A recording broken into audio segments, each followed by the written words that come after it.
Donc elle, pour resituer, elle est dans son lit, elle très tôt le matin, et c'est là que se passent les contacts avec des entités, alors Oui, alors elle provoque rien. Elle ne se met pas en transe, elle ne fait pas... Bon, simplement, elle est réveillée par une présence. Et, qui lui dit... et ça se passe au bout de son lit. Une espèce de forme, c'est un peu hologramme, mais assez colorée souvent. Parfois en noir et blanc, parfois en sépia. Bon. Et elle entend toujours, dit-elle, par l'oreille gauche. Au début, l'image est là comme pour aider la guidance, comme elle dit. C'est-à-dire que l'image s'estompe à mesure que le son monte, comme s'il y avait un mode économiseur d'énergie, quoi. Comme si tant d'énergie, comme on l'imagine, doit être qu'on peut peut-être pas avoir le son et l'image tout le temps. Là, j'extrapole, mais c'est un peu ce qui lui arrive. Et donc, elle voit cette silhouette, évidemment, qu'elle croit reconnaître, parce que Einstein est universellement connu, même si on n'a jamais entendu parler de la relativité de E égale mc2, tout ça. On connaît le visage hirsute, l'allure dépenaillée, la grosse moustache d'Albert Einstein. Ça, il est difficile d'être passé à côté. Et il me dit, il est très sympathique, très rieur, et il me dit de vous dire, aujourd'hui ma boussole a 132 ans, ainsi vous saurez que c'est moi. Elle me dit, ça vous dit quelque chose? Et là, oui, ça me dit quelque chose. Il faut dire que j'ai travaillé sur Albert Einstein pour, déjà dans mon roman La femme de nos vies, et puis pour un scénario où il a un rôle principal après sa mort. C'est-à-dire qu'au moment où m'arrive cette rencontre avec Geneviève Delpech, donc début décembre 2015, j'ai terminé un scénario que je vais la tourner maintenant au mois de juin, qui s'appelle J'ai perdu Albert, et qui raconte comment une médium est squattée par Albert Einstein depuis qu'elle a 5 ans.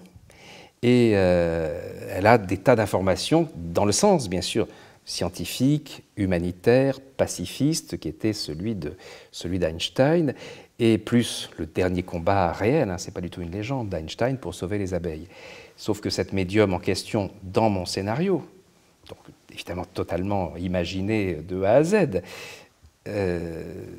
cette médium en fait trop, elle voit trop de gens, l'armée la sollicite tout le temps pour qu'elle décide des frappes aériennes contre les terroristes, tout ça. Elle s'est perdue, elle est en surchauffe totale, et pour Einstein, c'est devenu invivable, alors il change de médium. C'est-à-dire qu'il va un jour passer dans un garçon de café qui prend la commande de la jeune femme, et elle n'a plus aucune info, tandis que ce type, il a tout, il est garçon de café et il est aussi apiculteur. Pour vous montrer que l'imaginaire dont je parlais tout à l'heure laisse quand même des traces dans la réalité. Parce qu'au moment où Geneviève Delpech me dit qu'elle a Einstein qui est là, qu'il a un message pour moi, jusqu'à présent, une autre médium, qui s'appelle Marie-France Cazot, qui est une femme extraordinaire qui vit près de Nice, c'est elle qui avait des contacts, semble-t-il, avec Albert Einstein pour moi. Et elle ne l'avait plus depuis des mois. Et tout à coup, ce scénario inventé se passe dans ma vie. C'est-à-dire qu'Einstein change de médium. Pourquoi? Parce qu'en l'occurrence, il avait des tas d'équations à donner à Marie-France, qui est une infirmière en retraite, qui est un peu de tête en l'air, qui voit les défunts partout dans la rue, comme ça. Elle est très rigolote, elle est très marrante, elle sait depuis tout le temps dans sa vie, donc elle a eu des choses graves dans sa vie. Elle était infirmière-chef en unité d'alcooliques en dernier degré, donc pour elle, voir des défunts qui disent qu'ils vont bien, et de transmettre des messages d'amour, ça lui fait du bien, quoi. C'est pas un problème. Et là, Einstein lui manquait, comprenait pas.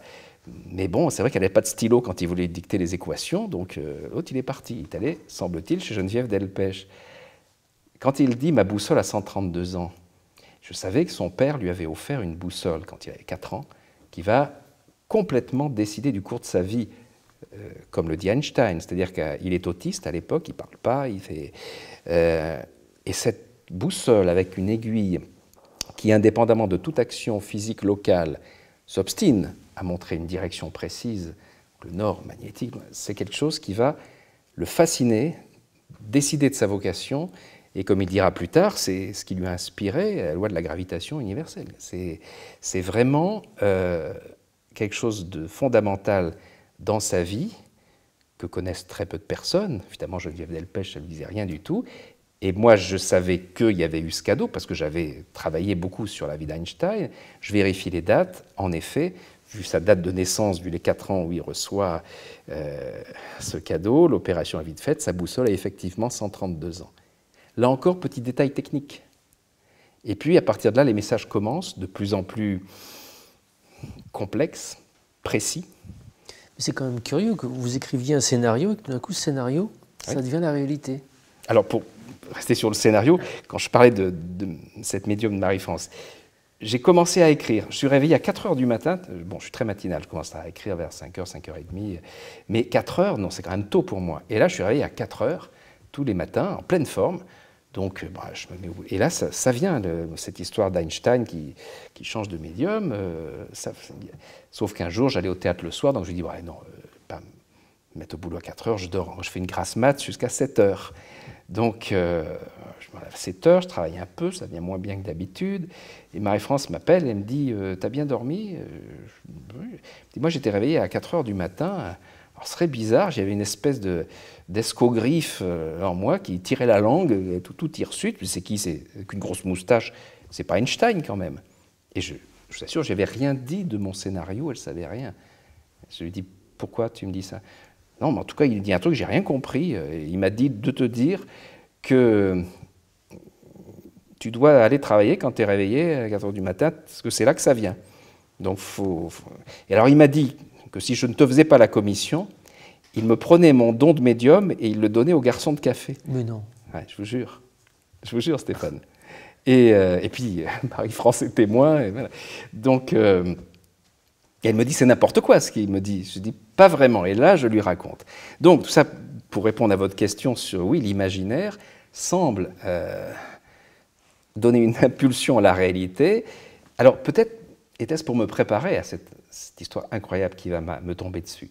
Peut-être que si je n'avais pas eu l'impression d'être sur mon territoire, bon, si Einstein apparaît à une médium à qui je n'ai jamais parlé d'Einstein, hein, Geneviève Delpech, c'est la deuxième fois qu'on se rencontre. La première fois, elle a quelqu'un dont elle me dit beaucoup de choses, sauf qu'il est mon père. C'est intéressant là aussi, parce que tout le monde peut dire je suis son père. Là, non. Il y a 3 exemples, 3 choses très très précises qui me font comprendre que, pardon, mais ça peut être que lui, quoi, apparemment. Et là, sur Einstein, boussole, où là, j'ai de quoi décrypter. Et puis après, vont arriver des messages, je disais, de plus en plus précis, notamment quelque chose... Alors j'ai toutes les preuves, j'aime pas le mot, mais là, c'est de ça qu'il s'agit, sur les dates et le ton, le contenu des messages, puisque Geneviève Delpech m'envoie tout par texto. Donc, le texto, il y a une date qui est attachée. Donc, par exemple, lorsqu'elle a un message où elle ne comprend rien, c'est la première fois qu'elle a un scientifique dans ses apparitions. Et c'était pour moi, qui ne suis qu'un littéraire.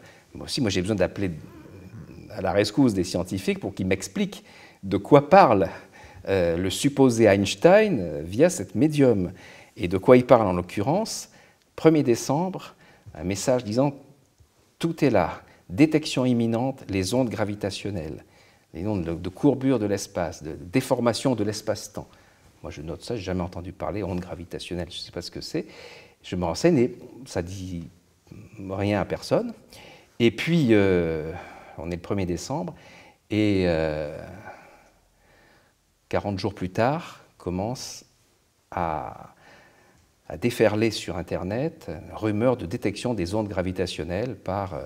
la grande antenne LIGO aux États-Unis, c'est un bras laser gigantesque qui a donc mesuré. En fait, les ondes gravitationnelles, c'est provoqué par la collision-fusion de 2 trous noirs gigantesques qui va déformer l'espace-temps. Et Albert Einstein avait prédit, il y a 100 ans, il y a tout juste 100 ans au moment où ça se produit dans la réalité, il avait prédit leur détection, que cette détection était possible et serait effectué un jour. Personne n'y a cru. Ce n'était pas possible.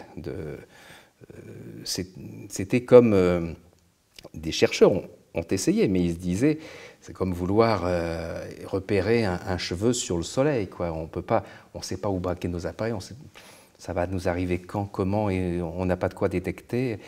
Eh bien si, ça s'est fait, ça a été cette nouvelle planétaire... Barack Obama a salué comme la plus grande découverte scientifique de tous les temps, Mark Zuckerberg aussi a dit c'est... Et donc là, une médium... Et donc je suis au courant un mois avant. Alors là, je vérifie quand même, parce que... Et je suis au courant en 2 temps. C'est-à-dire, première fois, en janvier, il y a les premières rumeurs dans le cercle fermé des astrophysiciens qui font état de cette découverte, qui ne sera officialisée que le 11 février. Donc là, c'est vraiment là, oui, c'est confirmé, l'observatoire LIGO confirme cette détection historique, et moi j'ai sur mon texto daté du 1er décembre, voilà, cette détection. Il y a même plus.